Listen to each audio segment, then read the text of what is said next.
all of you.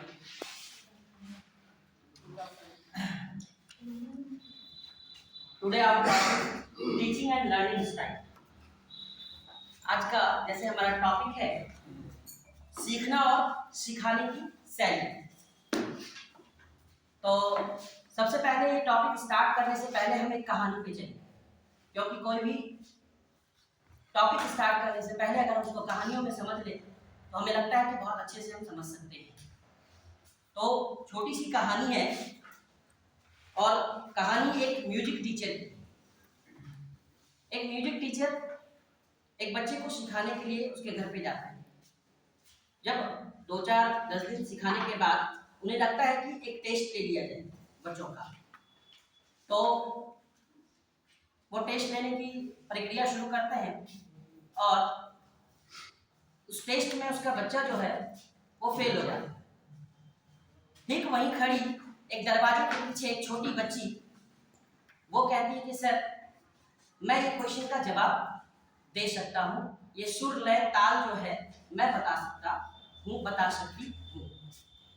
तो teacher कहते हैं कि अरे मैं तुम्हारी बड़ी बहन को पढ़ा रहा हूँ, तो ये नहीं जवाब दे पा रही है, तुमसे बहुत बड़ी है, लेकिन तुम कह रही हो कि हम जवाब दे देंगे, ठीक है। तो बच्ची कहती है कि सर अगर आपकी अनुमति हो तो मैं इसका जवाब दूं। तो सर बोले ठीक है दे दो। तो वो बच्ची जवाब देना शुरू करती है और सारा सुर लय ताल इतने अच्छे तरीके से बताती है, इतने अच्छे तरीके से गाकर सुनाती है कि टीचर भी दंग रह जाता है। टीचर को भी आश्चर्य हुआ कि मैंने इसे पढ़ाया भी नहीं और ये बहुत अच्छे से सीख गई। तो हमें इस कहानी से एक छोटी सी सीख मिली कि आप पढ़ने या पढ़ाने के क्रम में जब तक बातों को ध्यान से सुनेंगे नहीं, सीखने के क्रम में जब तक आप ध्यान से सुनेंगे नहीं, तब तक आप कोई भी चीज सीख नहीं सकते। और हमारा टॉपिक भी वही है, सीखना और सिखाना। तो उन बच्ची ने, वो छोटी सी बच्ची ने हमें क्या सीख दिया कि वो सारे टॉपिक्स को वो अगर उसकी बड़ी बहन पढ़ रही थी तो वो ध्यान से सुन रही थी और उन्होंने सुनने का जो एक काम किया, सुनकर जो वो सीखी सारा का सारा सुर सीख पाए और सही तरीके से सीख पाए। तो कहा गया है कि जो कुशल वक्ता होते हैं ना, जो कुशल स्पीकर होते हैं, जो स्पीकर होते हैं वो गुड स्पीकर, गुड लिसनर बन सकते हैं और गुड लिसनर ही गुड स्पीकर बन सकते हैं। एक कुशल वक्ता ही सबसे पहले कुशल श्रोता होना चाहिए उसको, तभी वह कुशल वक्ता बन पाएगा। मेरा कहने का मतलब यही था कि सीखने की क्रिया आप जब तक ध्यान से नहीं सुनेंगे तो कभी आप सीख नहीं पाएंगे।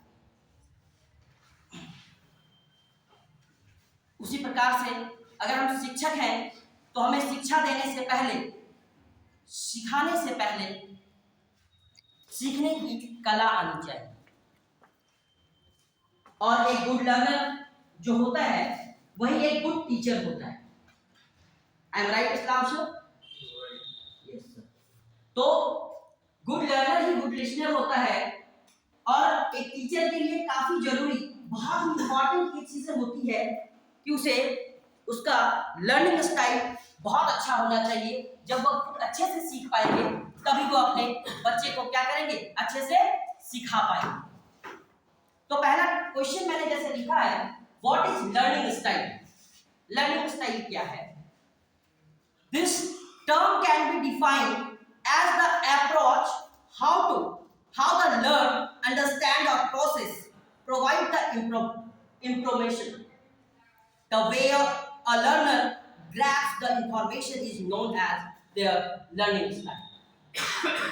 मतलब ये कह सकते हैं कि grasp, एक वर्ड मैंने बोला, the way a learner grasps the information is known as their learning style. grasp का मतलब आई थिंक खींचना होता है। जब वह कोई भी चीजों को सीखते हैं, जब उनकी ओर आकर्षित होते हैं, अपने आप को उसमें ग्रैबिंग कर देते हैं, डाल देते हैं, खींच कर लाते हैं कि ये चीजों को सीखना है।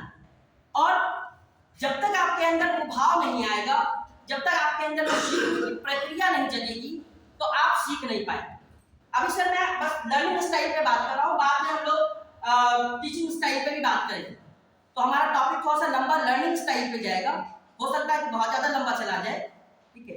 तो कहते हैं कि किसी का भी सीखने का जो तरीका होता है, उसके इंफॉर्मेशन ग्रैब्स करने का जो तरीका होता है, वो खींचने का जो तरीका होता है, वो सीखने का जो तरीका होता है, जो अप्रोच लागू करना पड़ता है, वो क्या है कि आप अपने इंफॉर्मेशन को सही तरीके से जान पाए।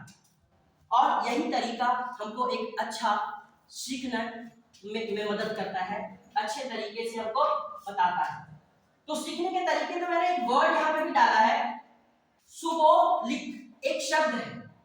मतलब जैसे कि सर सुनकर, बोलकर, क से पढ़कर, ली से लिखकर, और क से कागे कर, ठीक है। ठीक इंग्लिश में four core learning style, visual, auditory, reading और किनेस्थेटिक, ठीक है सर।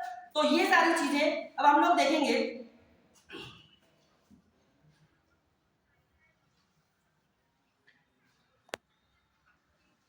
कभी कभी सर हम लोग पढ़ाई के साथ साथ जब हम बाहर जाते हैं तो कुछ चीजें देखकर सीख जाते हैं। कुछ चीजें ऐसी होती है, जैसे कि अभी हम लोग रेलवे स्टेशन जाते हैं, तो ये तो कहीं बुक पे होता नहीं है कि रेलवे स्टेशन पे क्या था, सीढ़ी लगा हुआ था। पहले पुराने जमाने में रेलवे स्टेशन पे सीढ़ियां, अब क्या आया है, एस्केलेटर आया है, मतलब ऑटोमेटिक सीढ़ी। तो वो तो हमने कभी देखा नहीं, घर पे लगा होता है क्या सबका, सबके घर पे नहीं लगा होता है। तो ये चीजें हम लोग कब जाते हैं, तो ये चीज देख कर सीखते हैं। जब हम स्टेशन पे जाते हैं, या कोई भी बच्चा हो या बड़ा हो, तो कभी कभी देखिएगा बड़े इंसान को भी उस पर पैर रखने में डर लगता है। तो जब देखते हैं कि वो ऐसे पैर रखा और चला गया ऊपर, ठीक है, तो वो चीज हम लोग देख के सीख जाते हैं। ये चीजें कहीं किताब में लिखी नहीं होती है, बस हमें एक्सपीरियंस करना पड़ता है। हम लोग बहुत सारी चीजें देखकर भी सीखते हैं, मतलब जाकर अनुभव करके सीखते हैं। दूसरी बात है,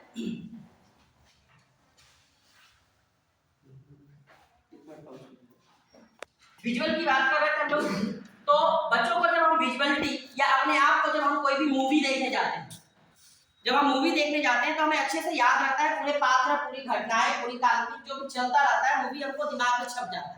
तो जब हम कोई भी चीज देखते हैं, विजुअली देखते हैं, तो हमें लगभग ये जब शोध हुआ था, इसमें 60.9% ये चीज आया सामने कि आप विजुअल करके चीजों को सीख सकते हैं।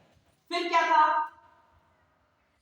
ऑडिटरी मेथड में ये लगभग 10% लोग ऑडिटरी मेथड से सीख पाते हैं, क्योंकि अगर कान में लगा के हम सुनते हैं, देखते नहीं हैं चीजों को, तो वो बहुत कम लोग गेन कर पाते हैं, ठीक है। तीसरा है रीडिंग। तो रीडिंग हम जब पढ़ते हैं चीजों को, उसमें भी कुछ परसेंटेज है जो कि हम पढ़ के समझ पाते हैं, जब तक कोई हमको समझा ना दे अच्छे से। चौथी है सर, ये है सर किनेस्थेटिक।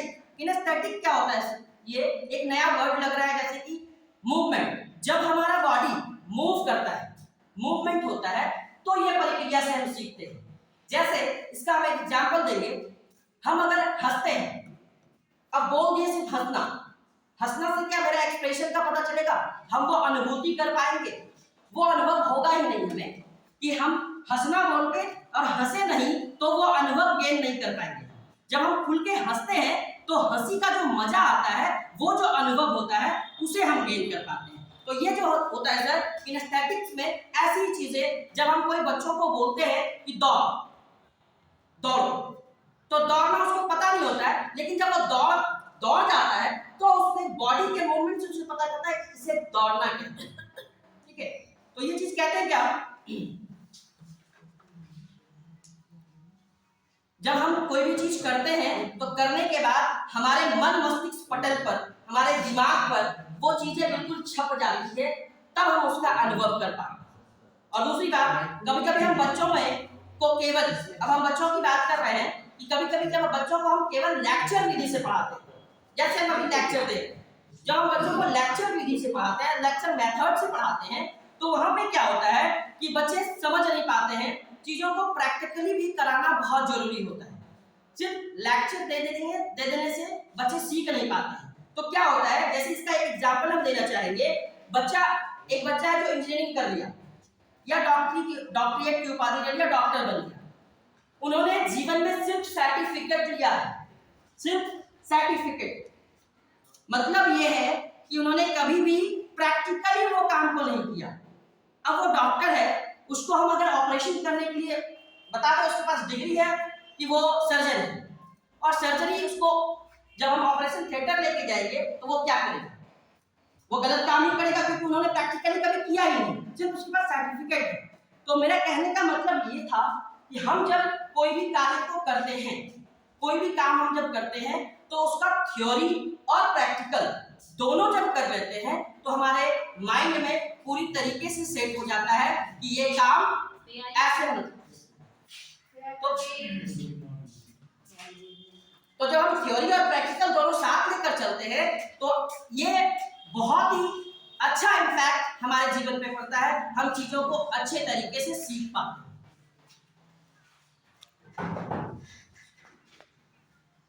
बहुत इंपॉर्टेंट हो जाता है चीजों को सीखना। जैसे कि आप लोगों ने, बस मैं जीता जागता एग्जांपल दूंगा कि कोविड-19 2019 में जो एक कोरोना कोविड आया, वो बहुत ही भयावह स्थिति कर दिया था, जिसमें कि हमारे स्कूल भी बंद थे। हमारे स्कूल बंद होने के कारण हम घर पे बैठे थे, स्कूल नहीं आ पाते थे, बच्चों को पढ़ा नहीं पाते थे, और ये बहुत जरूरी चीज था कि बच्चे अब पढ़े कैसे। तो हमारे इंजीनियर्स ने, हमारे आईटी मैन ने क्या किया, एक जूम ऐप लॉन्च किया। जूम ऐप लॉन्च करने से क्या हुआ कि हम लोग ऑनलाइन क्लासेस दे पाए बच्चों को। तो ये ऑनलाइन क्लासेस क्या आपने पहले कभी दिया था, कभी सीखा था? नहीं।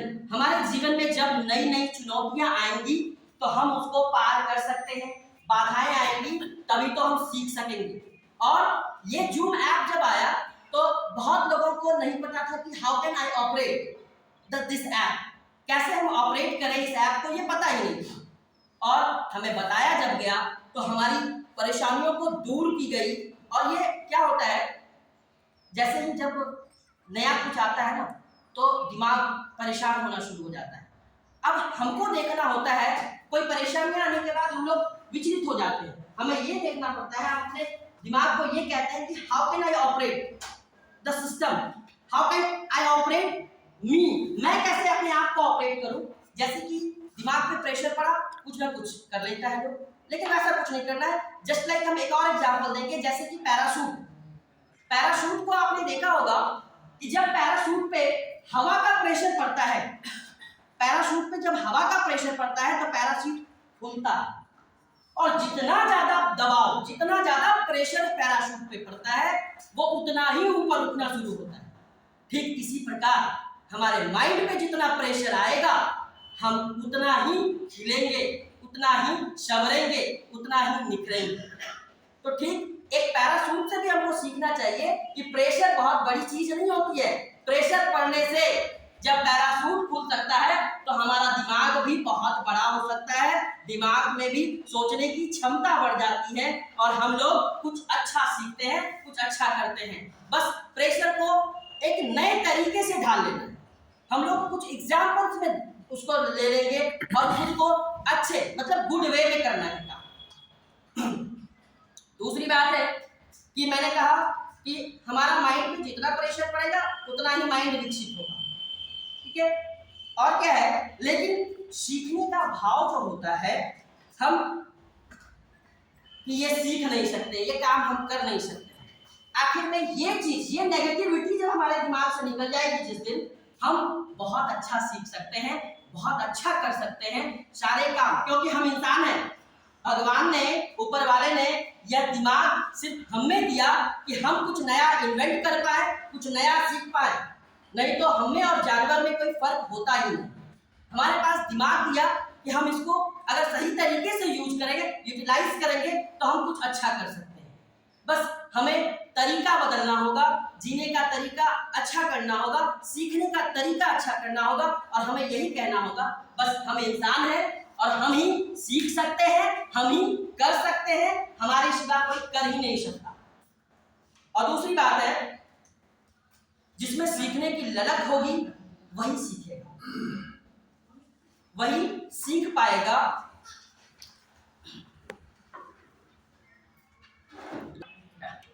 जिसमें सीखने की ललक होती है उसकी कोई उम्र सीमा नहीं, उसकी कोई उम्र सीमा नहीं होती है, एज बाउंडेशन नहीं होता है उसका। और इसी उम्र का कहते हैं ना, कभी कभी आपने सुना होगा कि छोटे से उम्र का बच्चा ने बहुत बड़ा काम किया, तो कोई एज लिमिटेशन किसी का होता ही नहीं। मैं यही बताना चाहूंगा कि कभी कभी आपने ये सुना तो वो बच्चा क्या है, बच्चा हमारे जैसा आपके जैसा इंसान है, वो उसके अंदर वो क्यूरियोसिटी थी, वो सीखने की क्षमता थी, तभी वो बच्चा बड़ा काम कर पाया और उसने डिफरेंट सोचा मतलब क्योंकि उसके पास सीखने की ललक थी, इसीलिए वो सीख पाया। हम कहते हैं क्या कि अल्लामा इकबाल साहब का एक शायरी है, बहुत ही अच्छी शायरी, 2 लाइन की शायरी है। मैं कहना चाहूंगा कि खुद ही को कर बुलंद इतना कि हर तकदीर से पहले खुदा बंदे से पूछे बता तेरी रजा क्या है। मतलब हम ऐसे सीखते हैं, सीखने का ललक होना चाहिए कि अगला काम क्या है, एक काम खत्म हुआ तो दूसरा काम क्या है वो हम देखेंगे, हमारी क्यूरियोसिटी को रोक कर नहीं रखेंगे, हम बढ़ाते चलेंगे सीखने की। जी यस ये शेर इस्लाम जी का पुराना हो चुका है जी, बहुत ज्यादा अनुभव है इस्लाम जी को। का ललक इस भाव से होती है कि अगला इंसान जो ऊपर वाला भी कहते हैं, शेर में इकबाल साहब ने कहा कि रजा आपसे ऊपर वाला पूछे और आप इतना ही आगे बढ़ते चले जाओगे इसी प्रकार से, बस आपके अंदर वो क्यूरियोसिटी वो तो जैसे कि मैंने कहा सुबोफ्लिक, एक शब्द जो मैंने कहा कि सुनकर, बोलकर, पढ़कर, लिखकर और कार्य करके जब हम काम को अपना करेंगे, जब ये विधि से हम कार्य करेंगे तो हम बहुत अच्छे से सीख सकते हैं। जैसे हम कहते हैं, मैंने तभी भी कहा कि कोई भी बच्चों को, जैसे हमारे स्कूल में स्पोर्ट्स वीक चल रहा था, कबड्डी, हमारे यहाँ कबड्डी स्टार्ट हुआ तो कबड्डी का एक नियम होता है, तो हम अगर कह देते हैं कबड्डी करो तो क्या करेगा, वो दौड़ता हुआ चले जाता है कहीं और। तो ये एक भाव, जब भाव उसको समझ में आएगा, एक बाउंडेशन पता चलेगी तो सीखने का तरीका उसको पता चलेगा, तो वो अच्छे से सीख पाएगा। हम कहते हैं क्या, और सीखने का जो क्रम होता है ना, हमारे मृत्यु शैया पर पड़े रहने के वक्त भी सीखने को मिलता है। अगर इंसान मृत्यु शैया पर भी पड़ा हो तो भी वो सीखता और सिखा सकता है। हमारे सांस्कृतिक, हमारे सभ्यता और संस्कृति में उसका एक बहुत ही अच्छा एक एग्जाम्पल है।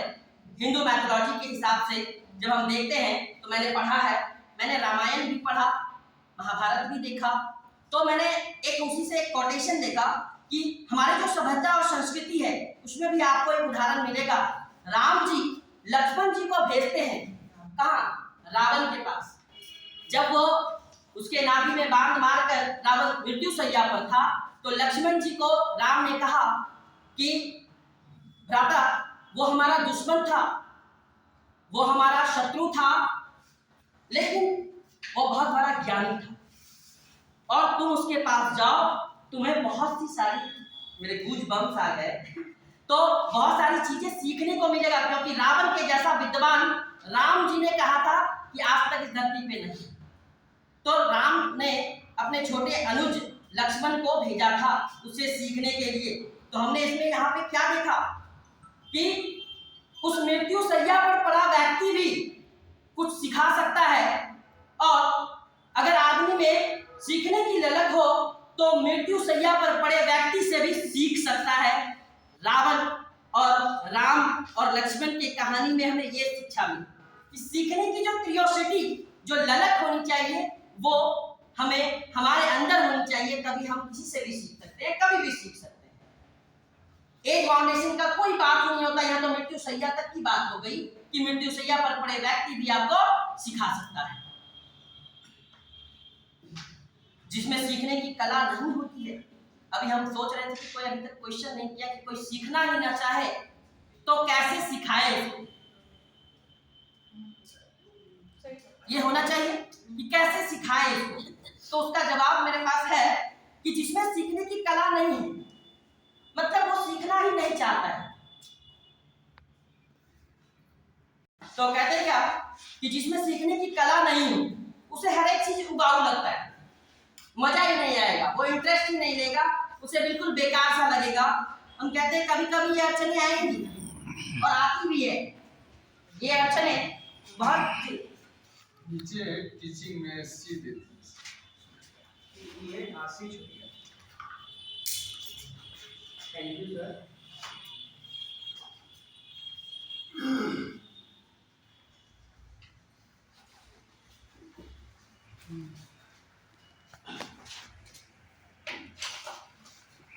तो जो नहीं सीखना चाहेगा उसे हर एक चीज बाऊ लगेगा, उसे मजा ही नहीं आएगा। लेकिन ये कभी कभी ये अड़चने आती है, लेकिन उसे पार कर सीखने की कोशिश करनी पड़ेगी। अब दूसरी बात, अगर आपके वो कोशिश फेल हो जाती है, मतलब आप वो चीज सीखना नहीं चाहते हैं या कोई सीखना नहीं चाहता है आपसे, ठीक है, तो इसका मतलब है वह व्यक्ति बीमार है, वह व्यक्ति अपंग है, शरीर से नहीं मानसिक रूप से वह बीमार है, मानसिक रूप से अपंग है, उसे कोई सिखा ही नहीं सकता है। जब वह खुद से नहीं सीख सकता, सीखने की कोशिश ही नहीं कर सकता, तो व्यक्ति दिमागी तौर पे वह बीमार है।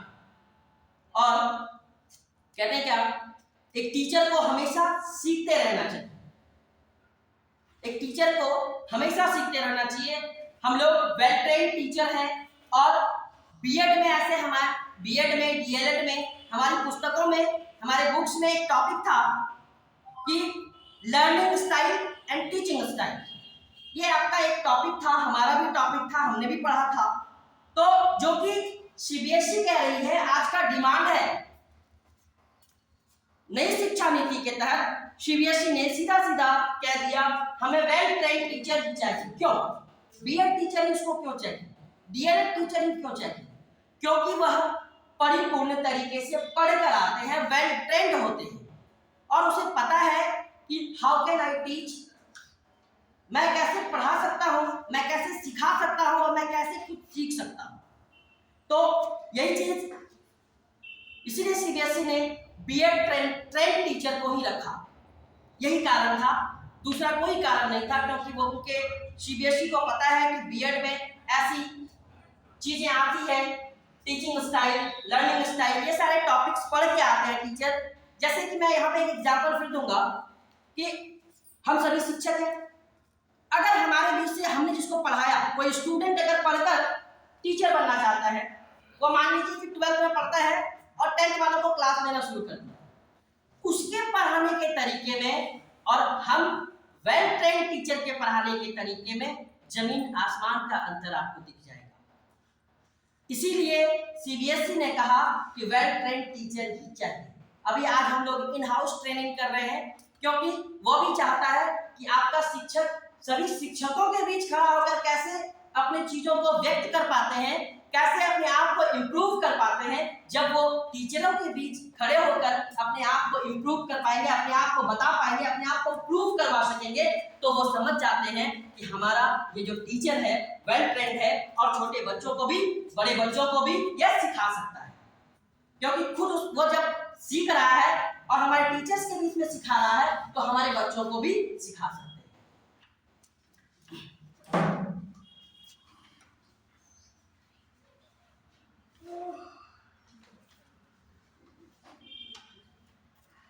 सोचिए जरा, आप शिक्षक हैं और आज मैं जिन लोगों के बीच यहाँ पर अपना मंतव्य, अपना स्पीच रख रहा हूं, आप सभी अनुभवी लोग हैं, सभी के सभी अनुभवी लोग हैं और अनुभवी लोगों के बीच अपने अनुभव को शेयर करना ये बड़े गर्व की बात है। और मुझे भी आज गर्व है कि मैं अपना अनुभव इन अनुभवी लोगों के बीच में रख रहा हूं। तो ये चीजें बहुत अच्छी लगती है कि जब आप अपना अनुभव दूसरे अनुभवियों के बीच में शेयर करते हैं, तो आपको और भी ज्यादा चीज सीखने को मिलता है। जहां पे आपको त्रुटि होगी वो आपको बताएंगे, वो आपको सिखाएंगे। और दूसरी बात है, मैं एक पढ़ाने के तरीके पे या सीखने के तरीके पे जाता हूँ, सिखाने के तरीके पे।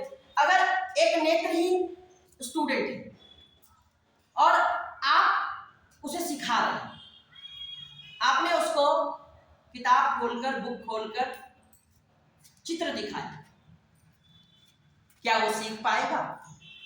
कभी नहीं सीख पाएगा, क्योंकि वो आंख से अंधा है, नेत्रहीन है। तो मैं उसे अगर फिगर दिखाऊंगा तो वो कभी नहीं सीखेगा। ठीक उसी प्रकार अगर मैं एक कान से बहरे स्टूडेंट को या कान से बहरे व्यक्ति से मैं बात कर रहा हूं, बोलकर उसे पढ़ा रहा हूं, तो वो कभी नहीं सीख पाएगा।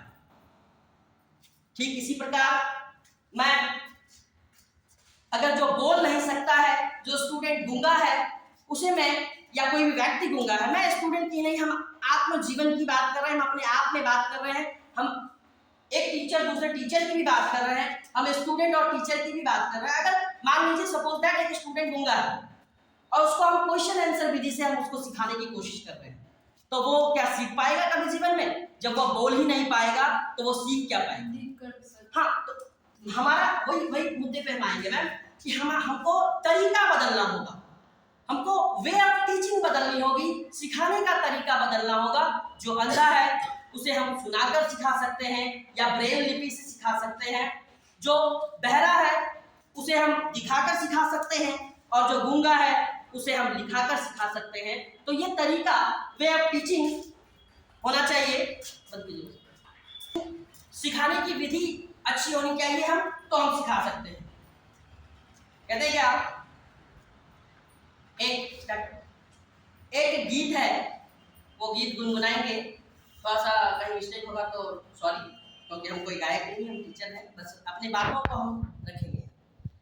आनंद के हैं दाता प्रभु, आनंद के हैं दाता, दुखियों के भाग्य विधाता प्रभु, दुखियों के भाग्य विधाता। कहते क्या, आनंद के है दाता प्रभु, वो जो भगवान है वो आनंद के दाता है। ठीक इसी पे मैंने कुछ शब्द लिखा कि आज जो हम टीचर्स हैं, आप स्टूडेंट के भाग्य विधाता हैं, आप स्टूडेंट के भाग्य विधाता हैं। जिस प्रकार से प्रभु भाग्य के विधाता है, जिस प्रकार भगवान भाग्य के विधाता है, ठीक उसी प्रकार आप कक्षा में अपने विद्यार्थियों के भाग्य विधाता है। हम टीचर्स जिस प्रकार भगवान हमारे भाग्य के विधाता है, हम उस विद्यार्थी के भाग्य विधाता है, क्योंकि हम जब उसको अच्छे से नहीं सिखा पाएंगे तो उसका भाग्य नहीं बदल पाएगा। और उसको सिखाने से पहले हम टीचर्स को सीखना पड़ेगा। अगर आप उसको अच्छे तरीके से नहीं सिखा पाएंगे उस चीजों को, तो उसके भी मन में एक गीत चलेगा, वो भी मैं गीत बता दूं। उसके मन में क्या गीत चलेगा? बोरिंग के दाता है नीरस के दाता, बोरिंग के दाता है नीरस के दाता, इनको कुछ नहीं आता। बोरिंग के दाता है नीरस के दाता, इनको कुछ नहीं आता। तो वो आपको बोल नहीं पाएगा, लेकिन उसके मन में ये बात जरूर आएगा, अरे ये सर तो बोरिंग पढ़ाते हैं, तब मजा ही नहीं आता, इसमें रस ही नहीं है। और जहाँ रस नहीं है वहाँ बच्चे शांत नहीं रहेंगे, वहाँ बच्चे आपसे पढ़ेंगे नहीं। तो ये लाइनें, ये भाव उसके अंदर आना ही नहीं चाहिए। ये जो लाइन मैंने बताया, बोरिंग वाला लाइन, उसके मन में आना ही नहीं चाहिए, उन बच्चों के मन में आना ही नहीं चाहिए कभी, कि विषय वस्तु की जो प्रस्तुति होनी चाहिए। यस सर, सरकार में सवाल कहा गया है कि हिस्ट्री ज्योग्राफी बेवफा, रात पढ़ो सुबह सफा। हिस्ट्री ज्योग्राफी को स्टूडेंट बेवफा बोरिंग मानता है, तो उसको कैसे नियंत्रित किया जा सकता है, उस तरफ कैसे मोड़ा जा सकता है? जी बिल्कुल सर, हम हिस्ट्री और ज्योग्राफी, ये स्टूडेंट एक मन में धारणाएं बना लिया है कि ये सब्जेक्ट जो है ना, क्योंकि इसमें क्या ऐसा डेट्स वाला जो आता है ना, उनको याद नहीं होता, तो स्टूडेंट ने खुद को बना लिया कि ये हिस्ट्री ज्योग्राफी जो है बेवफा है, मतलब मुझे कुछ नहीं समझ में आता, रात को पढ़ता हूँ सुबह को सफा हो जाता है। तो ये उनकी थॉट्स है। मैंने पहले ही कहा था कि जिस दिन हम अपने आप को सीखने की ललक नहीं लाएंगे अपने अंदर में, तो हम कुछ भी नहीं सीख पाएंगे। चाहे वो हिस्ट्री ज्योग्राफी तो छोड़ दीजिए सर, मैथ साइंस भी नहीं सीख पाएगा अगर उसके अंदर में सीखने की ललक ना हो। तो मैं वही बात कर रहा हूँ सर, आपका भी बात है कि विषय की प्रस्तुति इतनी लाजवाब होनी चाहिए कि बच्चों को वो बेवफा वाला वो उबाऊपन वो आए ही नहीं। हम उसको कहानियों से जोड़कर पढ़ाते हैं तो उबाऊपन आएगा ही नहीं उसमें, तो उसको मजा आएगा, तो आपकी क्लास में वो बहुत अच्छे से पढ़ेंगे। कहते हैं कि कोई सी प्रकार सीखने की कला और सिखाने की कला आनी चाहिए। और अभी बात ये पूरी नहीं हुई है क्योंकि मैं अभी तक टीचिंग स्टाइल पे नहीं आया हूँ। What is teaching style, teaching method, ये अभी सब सीखने वाली बातें थी। अब कहते हैं क्या कि अब हम लोग सिखाने वाली बातों पर टाइप ऑफ लर्नर्स। मैंने कल बताया था कि टाइप ऑफ लर्नर्स में मैं पॉइंट आउट करना छोड़ दिया हूं। यहाँ पे एक चीज मैं पॉइंट आउट करना चाहूंगा कि ये जो विजुअलिटी था ना सर, ये जो एक मैंने कहा कि एक सर्वे हुआ और उसमें विजुअल को 60.9% और ऑडिटरी को 10.3%। एक hands on it means that question answer विधि जो होती है हमारी, उसमें एक नया ऐड था, उसमें स्टार्ट लगा कर यहाँ पे लिख रहे हैं सर हैंड्स ऑन, ये मेथड था जिसमें 3.9% लोग इसे सीखते हैं। क्वेश्चन आंसर विधि कहते हैं इसको। 3.9% हैंड्स ऑन मतलब क्वेश्चन आंसर जब हम करवाते हैं तो इसको कहते हैं hands on method. Hands on method में 3.9% लोग इससे सीख जाते हैं जब हम लोग क्वेश्चन आंसर कराते हैं क्लास में। तीसरा था एक नया इसमें ऐड किया अदर्स 3.9% और सॉरी हैंड्स ऑन में 39.5%। इसके लिए मैं माफी चाहूंगा। हैंड्स ऑन क्वेश्चन आंसर की विधि में 39.5%, अदर्स 3.9%। ये अदर्स में मैंने जैसे बताया कि मैं एक और एग्जांपल दूंगा। अदर्स क्या है सर, जैसे आपने देखा कि विजुअलिटी तो आपने देखा 69.9%, मूवी के बारे में बता दी, बुक अगर हम उसको ऑडियो वीडियो क्लिप दिखाएंगे तो सीखेगा। दूसरा ऑडिटरी सिर्फ सुनाएंगे रेडियो पे मोबाइल पे तो 10.3% सीखेगा। और हैंड्स ऑन मतलब क्वेश्चन आंसर जब हम कराएंगे बच्चों से पूछेंगे तो उसमें कितना 39.5%। और ये अदर्स, एक अदर्स में जब हम पैदा हुए, जब हंसा सब रोया मैं रोया, ठीक है, तो इसमें क्या हुआ कि हमारे घर में क्या लिफ्ट लगा हुआ था। हो सकता है कि हम अमीर घर में पैदा हुए हैं तो लिफ्ट लगा, ठीक है, लेकिन जब हम मेरा घर ही एक मंजिल का होगा तो उसमें तो लिफ्ट लगा नहीं होगा। तो ये अदर मेथड्स, अगर हम जाते हैं किसी मॉल में, किसी थिएटर में, किसी मोटर में, तो हम लोग देखते हैं कि वहां पर लिफ्ट सिस्टम है। पहली बार जब हमने भी लिफ्ट देखा तो हम सोचे अंदर में बंद हो जाएंगे, कहीं लिफ्ट रुक जाएगा तो दिक्कत हो जाएगा। कभी कभी सर ऐसा प्रॉब्लम होता है, ऐसा भी प्रॉब्लम होता है। तो हम लोग अनुभवों से सीखते हैं, बस यही अदर मेथड वही है, अदर मेथड को वही आता है। What is teaching? Teaching is a social process. Teaching is made of the English language word teaching, which means to learn. इसका मतलब है सीखना। कहते हैं क्या? Teaching is a three-pronged process in which the teacher and student realize their personality through the curriculum. मैंने एक word बोला थ्री प्रॉन्ड। थ्री प्रॉन्ड का मतलब होता है, थ्री प्रॉन्ड इट मींस दैट आर्मीय, तीन आयाम जिसका हो, थ्री प्रॉन्ड इट मींस दैट पहला शिक्षक, दूसरा स्कूल, तीसरा बच्चा। अगर इनमें से कोई भी नहीं रहे तो क्या ये दो काम करेगा? बिल्कुल नहीं करेगा। अगर बच्चा है, स्कूल ना हो तो हो सकता है कि हम धूप में बैठा के पढ़ा रहे, लेकिन जब बारिश आएगी तो कैसे पढ़ाएं? तो ये तीनों चीज, अगर बच्चा है, स्कूल है, शिक्षक नहीं है तो फिर भी नहीं पढ़ाई हो सकता है। इसीलिए थ्री प्रॉन्ड कहा गया है। कहते हैं क्या? Teaching is a three-pronged process in which the teacher and the student realize their personality through the curriculum. That is, by making a subject a medium, we call teaching only. the exchange of ideas and interaction between the teacher and learner. ये यहाँ पे हम लोग क्या करते हैं, ये 3 प्रॉन्ड में टीचिंग, एक तो टीचर और स्टूडेंट के बीच, जो सीखने और सिखाने वाला होता है उसके बीच आइडिया का आदान प्रदान करते हैं। अपने आइडिया को जब हम एक्सचेंज करते हैं, जब बच्चों का आइडिया हम लेते हैं और हम बच्चों को अपना आइडिया देते हैं, तो ये लर्निंग प्रोसेस होता है। और इसी के साथ मैं अपना वक्तव्य को समाप्त करूंगा। सौहृदय धन्यवाद। अभी को उजागर किया गया जी। शिक्षक, स्कूल और विद्यार्थी। रविंद्रनाथ टैगोर ने जो शांति निकेतन खोला था, उस समय कोई भवन नहीं था, और उस समय जो वो शिक्षा देते थे, वो शिक्षा आज ना हम ले रहे हैं ना हम दे रहे हैं। एक्चुअली सर 3 मेथड इसलिए अभी न्यू एजुकेशन पॉलिसी जी